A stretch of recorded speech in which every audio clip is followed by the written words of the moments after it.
Joe Biden is telling absolute bold-faced lies about the Texas election bills. Now, in politics, we expect this, right? There are lies and then there are lies.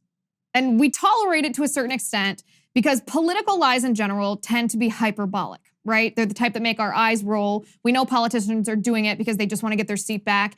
And I don't know why we tolerate it, but we do. That's one kind of lie. And then there are despicable, disgusting lies that have absolutely no place in American politics unless your agenda is to subvert our system of government. I'm Liz Wheeler. This is The Liz Wheeler Show.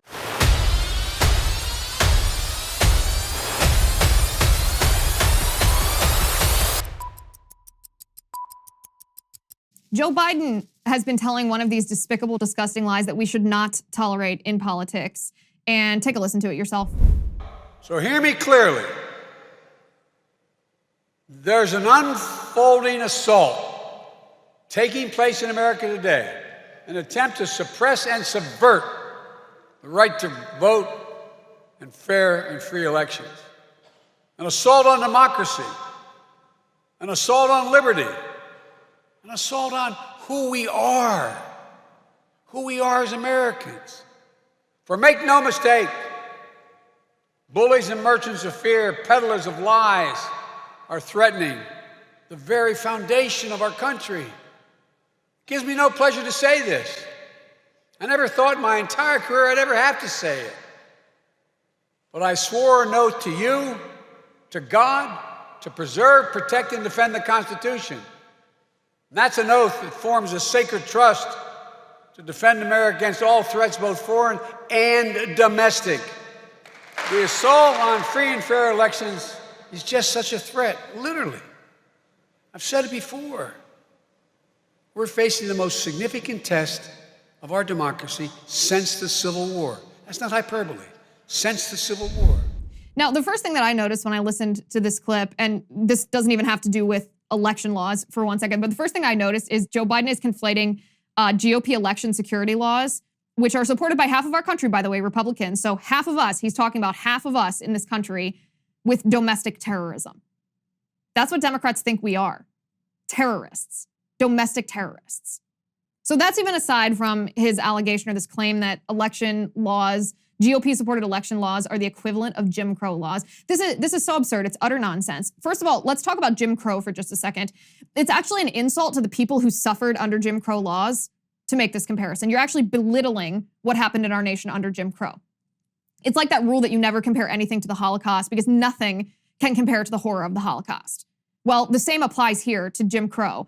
Under Jim Crow, Black Americans were lynched and harassed. They were beaten and bombed. They couldn't eat with white people, couldn't shake hands with white people, couldn't use the same drinking fountain as white people. In many southern states, Black people couldn't go to the same barber as white people. There were separate burials and cemeteries, separate buses, separate schools, separate libraries, separate mental hospital facilities, separate nurses, separate militia, et cetera, et cetera. You get the point. For voting itself in the Jim Crow era, there were poll taxes and literacy tests that were levied against Black Americans. There were all white primaries that Black Americans weren't even allowed to take part in. There was fraud, threats, and intimidation to prevent Black Americans from voting. That's what happened in the Jim Crow era. That's what Biden claims is happening as a result of these GOP election laws. So is that what happens as a result of these election laws? No, of course not. Not even close. It's absolutely despicable for the Democrats to make such a disgusting false comparison. So here's my question. And this is actually a very easy question. What about these new bills? Now, we could be talking about the Texas bills today. We could be talking about Georgia, Florida, Arizona, what have you. We'll talk about Texas first. What about these new bills and laws makes it more difficult for Black people to vote? Because this is the essence of Joe Biden's claim, that it's voter suppression. It makes it more difficult for Black people to vote. What about the new bills and laws does that? Makes it more difficult for Black people to vote? We're gonna answer that in a second. But first of all, I wanna talk to you about ExpressVPN. Your internet service provider can see every website that you've ever visited. Every time you make a search, your internet service provider can see that. I don't like that. I actually hate that. I don't like anybody to see what I'm doing online. Not because I'm doing anything shady. It's just none of their darn business. That's why even when I'm at home on my own laptop, I never go online without using ExpressVPN. Because not only can my internet service provider otherwise see what I'm searching for, they can sell my information to ad companies, sell your information to ad companies. Well, ExpressVPN is an app that reroutes your internet connection through their secure servers so that your internet service provider cannot see the sites you visit. ExpressVPN also keeps all of your information secure by encrypting 100% of your data with the most powerful encryption available. All you have to do is tap one button and you're protected. It's very easy. So protect your online activity today. Visit my exclusive link, expressvpn.com/Liz, and you can get an extra 3 months free on a 1-year package. That's expressvpn.com/Liz. expressvpn.com/Liz to learn more. You really should check it out. It works, and it's just what you need to secure yourself and your family online. So back to the question, the only way that it would be harder for Black people to vote once these election laws, these Republican election laws are enacted, is if A, Black people are dumb, which they are not, or B, if Black people primarily cast illegal ballots, which they do not. But those are literally the only two options. That's the only way that these laws would make it more difficult for Black people to vote in this country, if they are too dumb to follow the rules that everybody else follows, or if they only cast illegal ballots. This is what the Democrats are insinuating. Doesn't that sound racially insulting to you? To insinuate that Black Americans are either somehow incapable of following the same rules as everybody else, or that they cast illegal ballots that would get caught in the integrity provisions that are inherent to these bills. This is what Democrats are telling the American people. So I want to talk about Texas first. And then I want to talk about Georgia, since the Biden administration is currently levying a lawsuit against Georgia over their election security bills. And there's new evidence of voter fraud on Georgia ballots from the 2020 presidential election. It's absolutely striking. Well, I want to get to that shortly. But first, I want to talk about the Democrats from the Texas state legislature who fled the state on private planes. I mean, talk about out of touch. You almost can't make it up how stupid these people are. 50 Democrats from the state of Texas fled the state on private planes. They were hoping to avoid a quorum in the Texas state legislature so that the Texas state legislature, the House, could not cast a vote on not only the election security bills, but also other bills that would protect girls from having to compete against biological males who identify as females, transgenders, in sports, or fund arrests of illegal aliens. There were some abortion bills and a crackdown on critical race theory being taught in public schools there. The Democrats don't want to vote, so they left and deprived the Texas House of a quorum. By doing this, they have violated the state law, according to Texas Governor Abbott. He says, and I actually do hope this happens, Greg Abbott says that the Democrats will promptly be arrested upon their return to Texas. This is what he says. Abbott says, and I quote, "What the law is, it's in the Constitution, and that is the House, the state of representatives, who were here in the Capitol in Austin right now. They do have the ability to issue a call to have their fellow members who are not showing up to be arrested, but only so long as that arrest is made in the state of Texas. That's why they have fled the state. Once they step back into the state of Texas, they will be arrested and brought to the Texas Capitol, and we will be conducting business." Meanwhile, the Texas Democrats think they're some kind of freedom fighters. They're actually just fools. I have to show you this video. I apologize in advance. You might notice that I'm smiling. It's because this is so embarrassing, so absurd for these Democrats in Texas. I can't even believe that anyone cast their vote for these fools. They began singing "We Will Overcome" at their press conference after they fled the state yesterday. Take a listen to this, and sorry, I'm not sorry. We will overcome. We will overcome. We will overcome someday. Deep in our heart, I do believe. You're lucky I only made you listen to 20 seconds of that, because the video is about a minute and a half, and it's hilarious the whole time. It's just dreadful, dreadful. Not good voices, aside from the fact that they're being absolutely moronic about election laws. So I'm not going to subject you to more of that. I do want to talk to you for a second about Nutrafol. So we all know that half of the people who watch my show are balding. You know who you are. Don't even bother to deny it. Well, I'm here to tell you there's a holistic solution for men that promotes both healthier hair and whole body wellness. I'm talking about Nutrafol. Nutrafol is clinically shown to improve hair growth, thickness, and visible scalp coverage without compromise. It's comprised of 21 potent natural ingredients that support sex drive, better sleep, and less stress too. And let's be real. The reason that you don't use a lot of these other products is because it decreases sex drive. Well, This product doesn't do that. And Nutrafol is also trusted and recommended by more than 1,500 top doctors. So what I'm saying is you can grow thicker, healthier hair, and you can support our show by going to Nutrafol.com and entering the promo code Liz to save $15 off your first month's subscription. This is their best offer anywhere, and it's only available to U.S. customers for a limited time, plus free shipping on every order. Get $15 off at Nutrafol.com, spelled Nutrafol.com, promo code Liz. You'll be glad you did. You know you want to, and you know who I'm talking to. Okay, the Texas election bills, there's two of them, one in the House and one in the Senate. They are named HB3 and SB1, respectively. Obviously, House bill and Senate bill. So when we're talking about what these actually do, first I just discussed what they don't do, and they don't take us back to Jim Crow. They are not a threat to our democracy, the greatest threat we've seen since the Civil War, whatever BS Biden is talking today. Let's talk about what they do. So ironically, the Democrats who fled Texas for Washington, D.C. for their stunts to put on this act, they ironically got some of the provisions that they wanted in these bills. They are not strictly partisan Republican bills. So let's talk about what the Democrats got in these bills. These bills require at least 9 hours a day of early voting during the early voting period. Now remember, that's typically a Democrat thing. Most Republicans, or a lot of Republicans, are wary of early voting because people who vote early, if they don't have a good reason, like an absentee ballot reason to vote early, they might be missing out on information before they cast their ballot. So Republicans typically want voters to be as fully informed as possible. That's why I personally am not in favor of early voting at all. Well, Democrats got their way in this bill. There's 9 hours a day required of early voting during the early voting period. There's also 12 hours a day. 12 hours a day during the last week of early voting in large counties.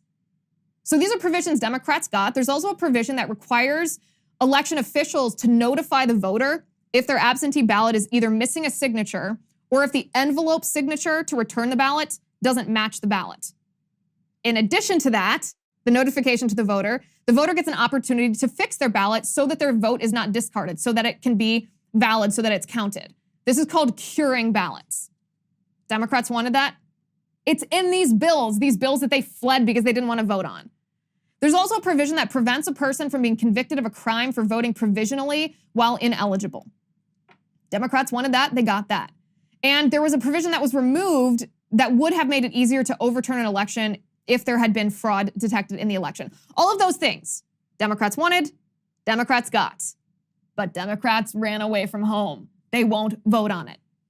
So what's actually in these bills, and the purpose of these bills, by the way, these are good faith bills.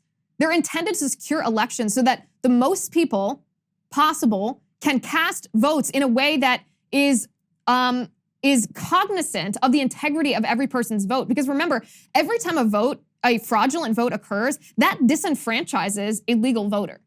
So the Democrats claim to care about voting disenfranchisement. Well, you would think then that they would care about voter fraud, which disenfranchises voters. They don't. So what is in these bills? These bills would eliminate drive-through and 24-hour voting. Remember, when Democrats talk about this, these were COVID provisions in the first place. These were not things that pre-existed in Texas for a long time. These were pandemic-related voting provisions, emergency provisions that Democrats now want to keep all the time forever. These bills also empower poll watchers. So under the current laws in Texas, poll watchers are, quote, entitled to sit or stand conveniently near the election workers in the polling places. But HB3 and SB1 would give watchers what's called free movement, and it would also make it a criminal offense for the obstruction of the view of a poll watcher or to put the poll watcher at such a distance that they could not make an observation that is, quote, reasonably effective. What is unreasonable about that? That's what I would love to hear, by the way, is Democrats going through each and every provision of these bills and telling me what's unreasonable, what's suppression, what's disenfranchisement, or what's racism. Because that's just reasonable. If you're a poll watcher, your purpose is to watch the poll. So obviously you can't be sat so far away that you can't watch the polls. Unless, of course, you're Democrats, that's what they want to happen. So the bills would also make it more difficult for election workers to remove the poll watchers if the poll watchers violate election law. This provision would require that the watcher be, quote, previously warned that the watcher's conduct violated the law before removal happens. That's also reasonable. This bill also includes voter ID requirements for vote by mail. This should be an absolutely no-brainer. absolute no-brainer that voters must provide their driver's license number or the last 4 digits of their social security number on their application for an absentee ballot to ensure that someone else doesn't steal your vote. Not controversial. Then the information on the envelope to return the ballot, the absentee ballot, must match the information on the application. Again, to make sure that no one steals your vote. These bills also prohibit local election officials from sending unsolicited mail-in ballot applications. We know this happened in Texas. I believe 2 million unsolicited mail-in ballots applications were sent out in the 2020 presidential election. The House bill would make it a felony for local officials to send these applications without them being requested by voters specifically. There's also a provision in the bill to require that people fill out paperwork if they take a voter to the polls in person, if the voter is not a relative. You basically want to make sure that political operatives are not taking advantage of maybe elderly people or disabled people. So you have to identify if you're doing that in a large quantity. If you're doing that at all, if you're taking someone to the polls who isn't a relative, you have to identify yourself. Again, to prevent fraud. The only reason that you would oppose such a provision is if you're okay with fraud. Are Democrats okay with fraud? I don't know, but they're the ones opposing these provisions, fleeing the state rather than voting for them. There's also a provision to require people to exit a car if someone is voting curbside in that vehicle. Again, to prevent coercion and fraud. Election officials would also be required to install a video surveillance system that records vote counting activities. And in counties with 100,000 residents or more residents than that, a live stream must be made available to the public. I think that's a good idea.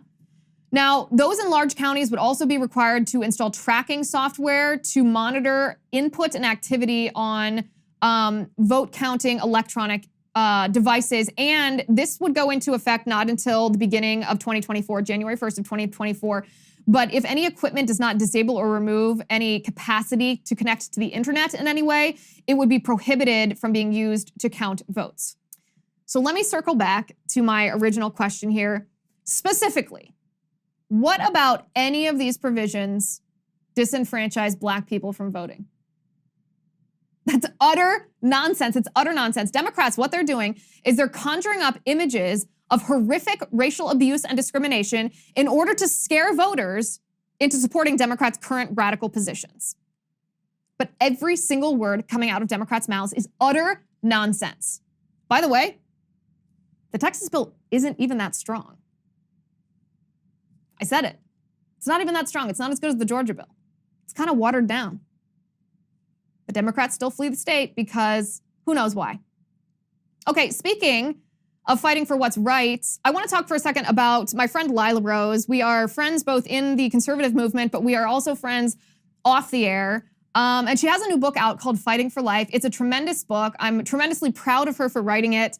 We were actually writing our books almost at the same time. I wrote mine just a little bit before she did, and we would text often about the process of writing books. And I know how much heart and soul she put into this book. And as you know, she does tremendous work. And at a time like this, it's tremendously important to have real warriors going out in the world to make a change. So this book, Lila shares how you can understand your own talents, become a leader, build a foundation for change in the face of obstacles that you might face. This book is so important right now. It's called Fighting for Life. It's available anywhere that you can buy books, and you can get yours at fightingforlifebook.com.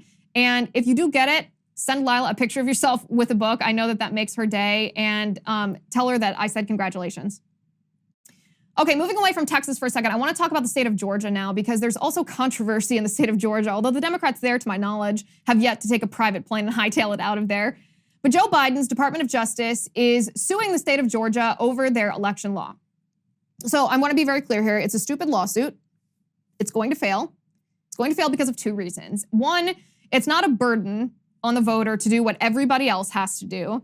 And the Supreme Court already ruled that Arizona's election provisions, which are very similar to Georgia's, did not violate the Voting Rights Act.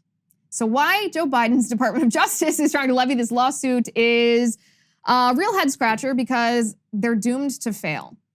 They're doomed to fail. Now, the claim here from the Biden Department of Justice is that Georgia is violating the Voting Rights Act. But this can't be the case. This can't be the case. And if there's a legal scholar out there smarter than I who disputes this in a factual way, I'm open to hearing your argument. But here's what my thinking is. So the Supreme Court decision in Brnovich versus the DNC, that's the Arizona case. This is essentially what they were looking at. They were looking at Arizona's in-precinct voting requirements and Arizona's ban on ballot harvesting. And they found that it did not violate Section 2 of the Voting Rights Act, which, and I quote, prohibits any standard practice or procedure that results in a denial or abridgment of the right of any citizen of the United States to vote on account of race or color. The Supreme Court said that Arizona's in-precinct voting requirements were okay, that they did not violate the Voting Rights Act, and yet the Department of Justice continues to argue that Georgia's provision, which is very similar, violates Section 2 of the Voting Rights Act. You can't have a different ruling on the same issue in our court system. There's been precedent that's been set in Arizona.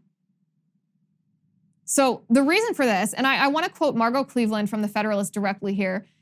She analyzed this case. She goes, in Brnovich, the High Court addressed for the first time the meaning of Section 2's, quote, results in a denial or abridgment of the right to vote based on race or color in the context of generally applicable time, place, or manner voting rules.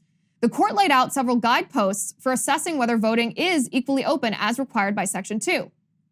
Professor Cleveland says, the guideposts the Brnovich court delineated include the size of the burden, the degree to which the voting rule departed from the standard in 1982 when Congress amended Section 2, the size of the disparity of the rule on minorities, the opportunities provided by the state's entire voting system, and the strength of the state's interest in the law. Cleveland says applying these guideposts to the provisions of Georgia's Election Integrity Act of 2021 that the Biden administration is challenging establishes the DOJ's lawsuit is completely lacking in merit. None of the challenged provisions create a high burden to voters, but in the language of the Brnovich court, represent the normal burdens of voting. For instance, the DOJ complained that Georgia prohibits distributing unsolicited absentee ballot applications and bars private organizations from distributing duplicate absentee ballot applications, but the burden of requesting an absentee ballot online or in person is minimal. Likewise, Georgia's requirement that in requesting an absentee ballot, voters provide their driver's license number or a photocopy of another form of identification, such as utility bill, represents a minor burden easily satisfied, end quote. So like I said, this is a stupid lawsuit. It's going to fail on one or two or both counts. It should fail on both counts. So I want to talk just a second about Georgia's election law, because again, the Democrats misrepresented this so much that it cost black business owners in the state of Georgia millions, if not billions of dollars when the MLB, Major League Baseball, removed their all-star game from the state at the behest of Stacey Abrams and Joe Biden, who claimed that Georgia's election bill was also some kind of racist bill. So the only racial harm that happened as a result of this bill was because of Stacey Abrams and Joe Biden, them lying, the Major League Baseball caving to this wokeness, removing the all-star game, and black business owners were hurt. This is what Georgia's election bill actually does. It expands weekend voting, expands it. It makes mail-in drop boxes permanent. It does allow food and water for voters waiting in line. It just bans line warming, which is partisan political operatives trying to influence voters while they're waiting in line to cast their ballot. It does require voter ID, but Georgia provides free ID if you don't already have it, so there's no burden there. It makes the absentee window longer than even in some liberal states. Literally everything Democrats say about Georgia's election law is false. In Georgia, you do need a driver's license to vote. If you don't have a driver's license, you can use a free state ID. If you don't have a free state ID, you can use the last 4 digits of your social security number. So again, back to my original question, please, please, please explain to me how this oppresses or disenfranchises black voters. It does not. In fact, in my opinion, we have more need now than ever for election security laws because day by day, week by week, month by month, more evidence builds of voter fraud in the 2020 election. And I know this is a controversial topic, but how do you dispute this? There are 2 instances of new evidence in Georgia that appear enough to put even the result of the 2020 election in question. I know, that's a big deal. Again, Professor Margot Cleveland at the Federalist delineates exactly what is happening. She has been incredible reporting on this. I highly recommend you go and read her entire reporting. on this matter. This is what she says, and I quote, "In Georgia, there was both an audit and a statewide recount confirming Biden's victory. But ignored in the process was evidence that nearly 35,000 Georgians had potentially voted illegally. New evidence indicates that more than 10,300 illegal votes were cast in Georgia in the November 2020 general election, a number that will continue to rise over the next several months, potentially exceeding the 12,670 votes that separated Joe Biden and Donald Trump. Under the cover of COVID-19, she writes, Georgia, like many other states, flooded residents with absentee ballot applications. Also, like sister states, Georgia ignored various legislative mandates designed to prevent fraud and to ensure the integrity of the vote. Under Georgia law, residents must vote in the county in which they reside, unless they change their residence within 30 days of the election. As Jake Evans, a well-known Atlanta election lawyer, told me, outside of the 30-day grace period, if people vote in a county in which they no longer reside, their vote in that county would be illegal. Soon after the November general election, Cleveland writes, Mark Davis, the president of Data Productions Incorporated and an expert in voter data and analytics and residency issues, obtained data from the National Change of Address, NCOA database, that identified Georgia residents who had confirmed moves with the U.S. Postal Service. After excluding moves with effective dates within 30 days of the general election, and by using data available from the Georgia Secretary of State's office, Davis identified nearly 35,000 Georgia voters who indicated they had moved from one Georgia county to another, but then voted in the 2020 general election in the county from which they had moved. Pause her article for a second. This is where it's illegal. If you cast your ballot in the county from where you have moved more than 30 days ago, then your vote is illegal. You're not allowed to vote there. But 35,000 Georgia voters have been identified as having done this.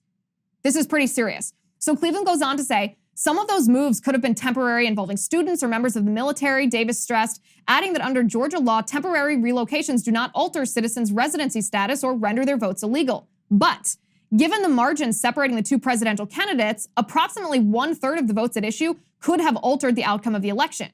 Yet the media, the courts, and the Secretary of State's office ignored or downplayed the issue.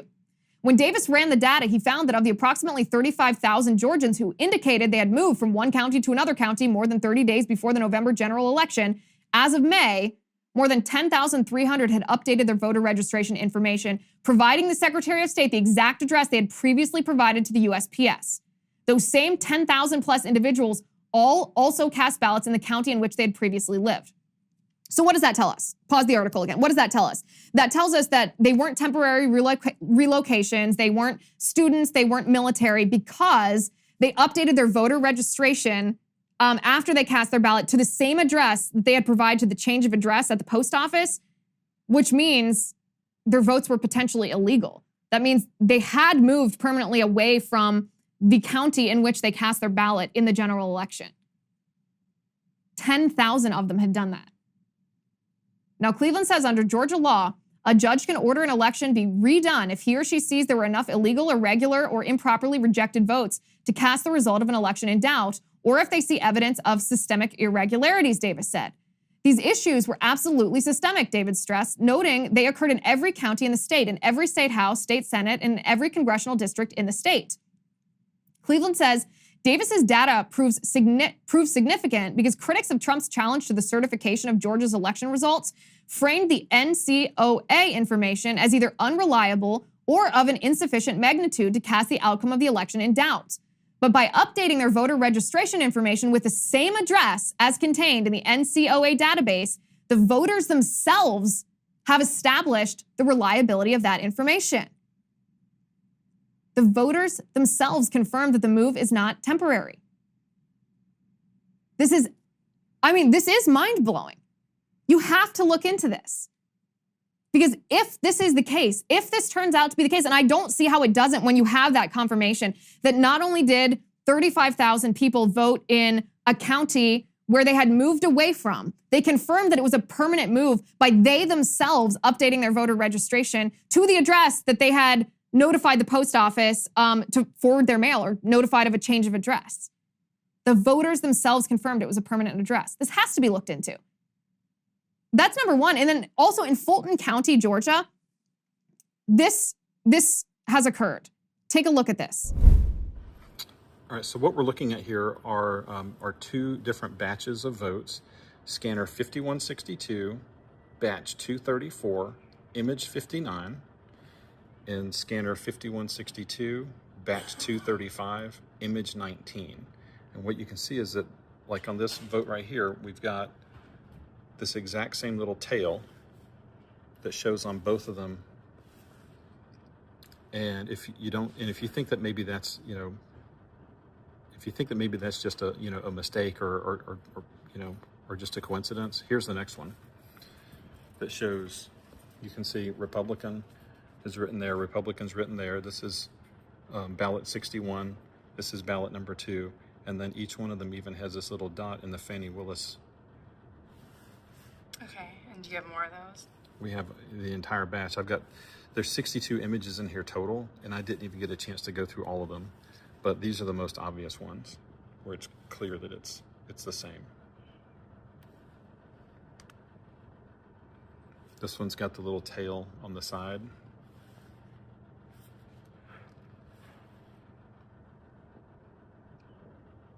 And so what happened? So do you know the numbers of these total batches? Like, I don't remember what the totals were when the batches. I don't think they weren't disparate. They were fairly close.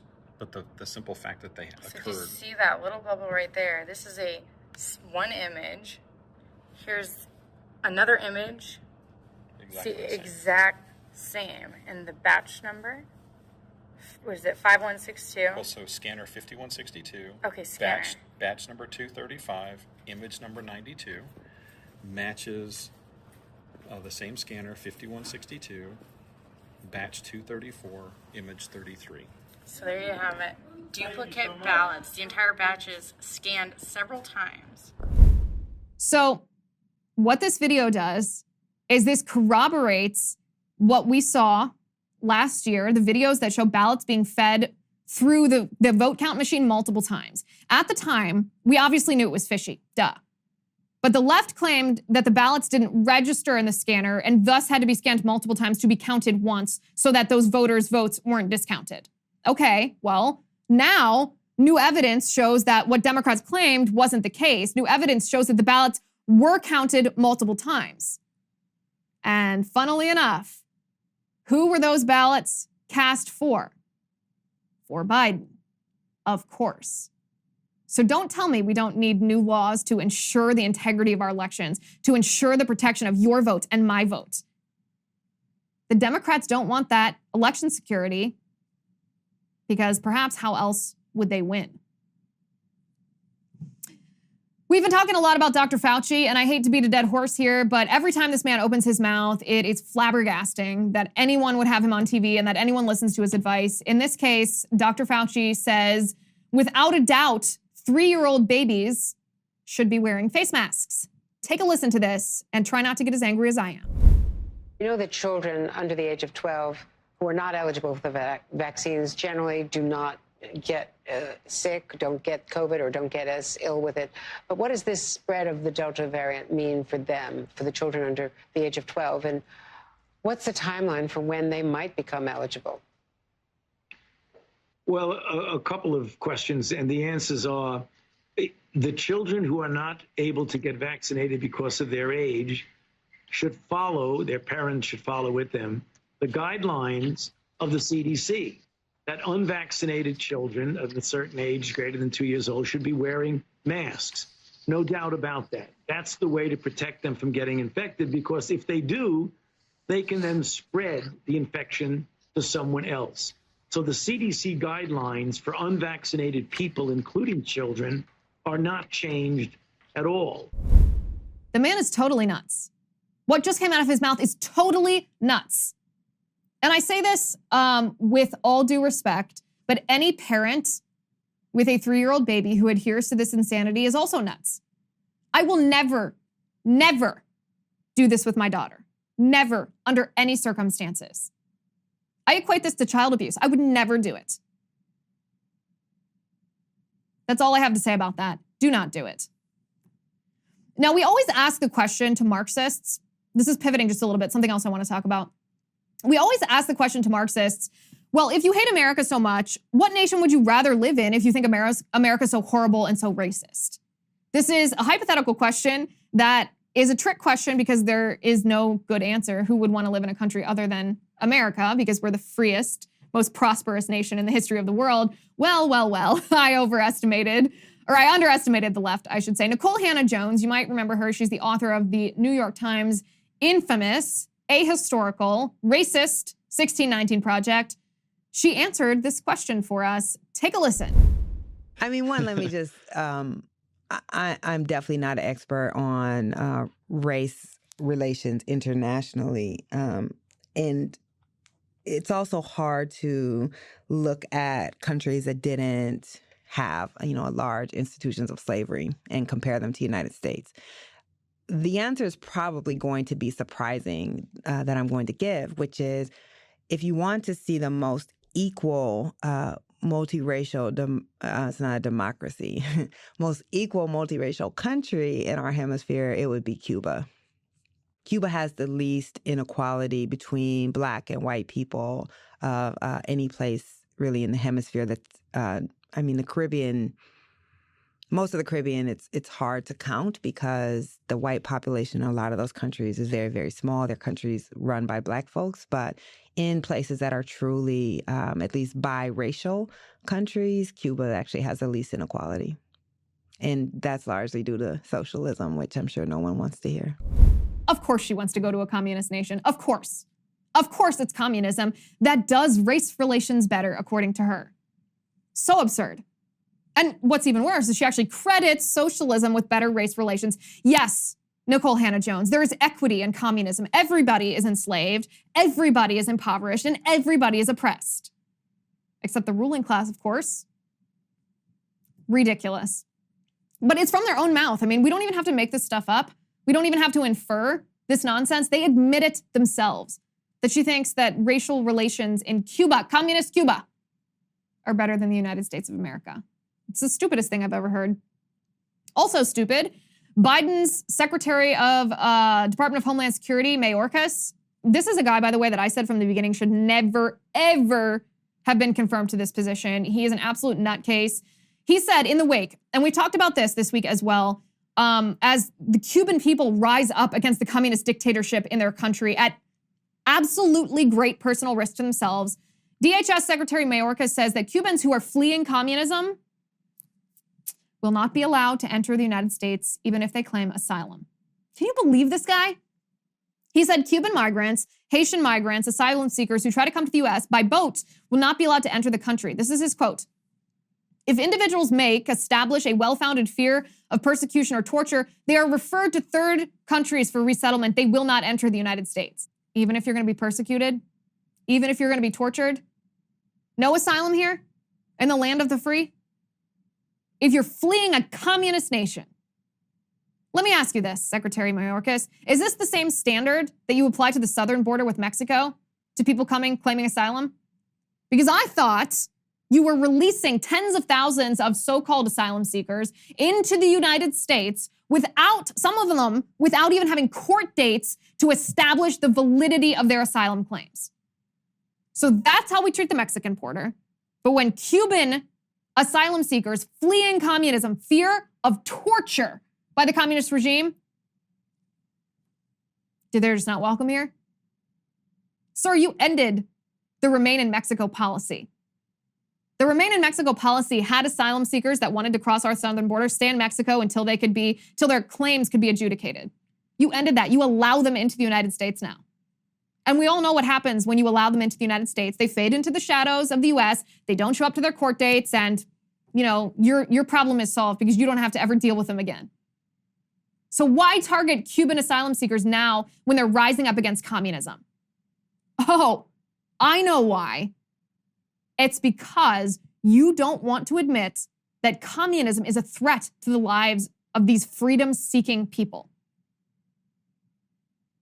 Mayorkas and his family, by the way, fled communist Cuba themselves in the 1960s.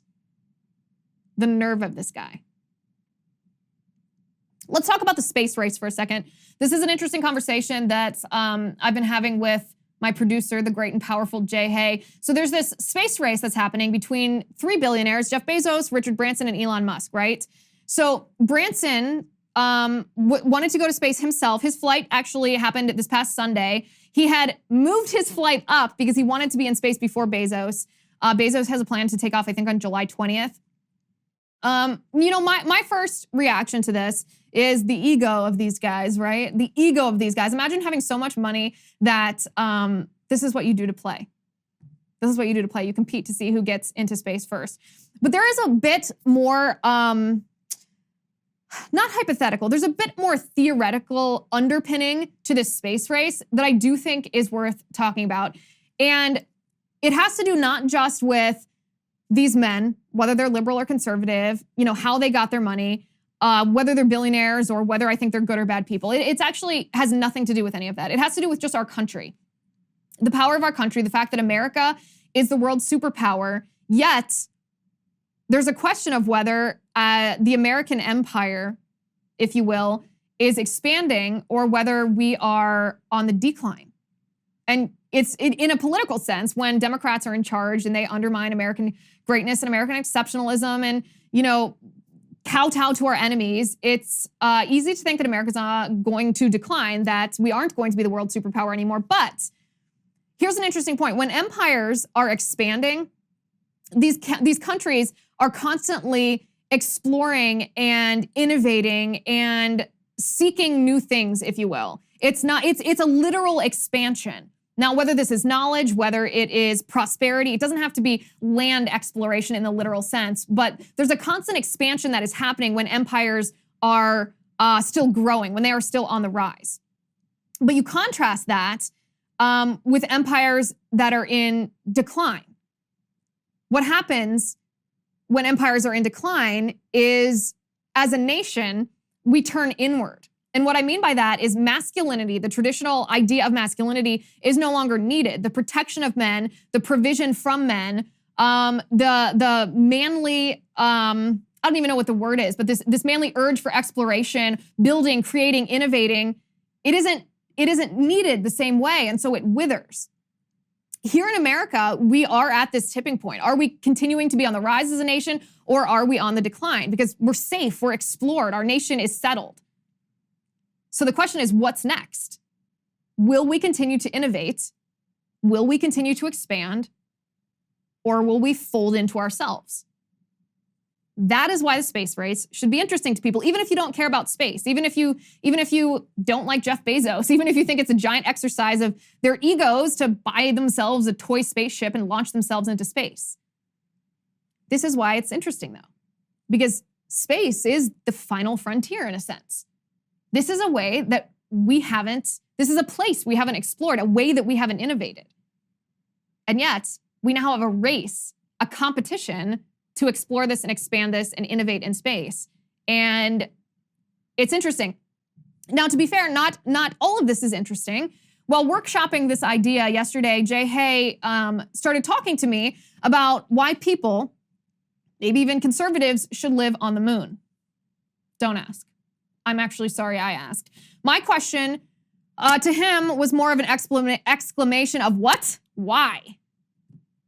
And then I regretted saying even that because I suffered for about 10 minutes of a long drawn out thought experiment about living on the moon. Can there be freedom on the moon? If so, how? Because if you live in a bubble on the moon, you have to live in a bubble. And if everybody lives in a bubble, there can't be an armed citizenry because you can't have a society in which one person could kill all the rest with one gun in one fell swoop.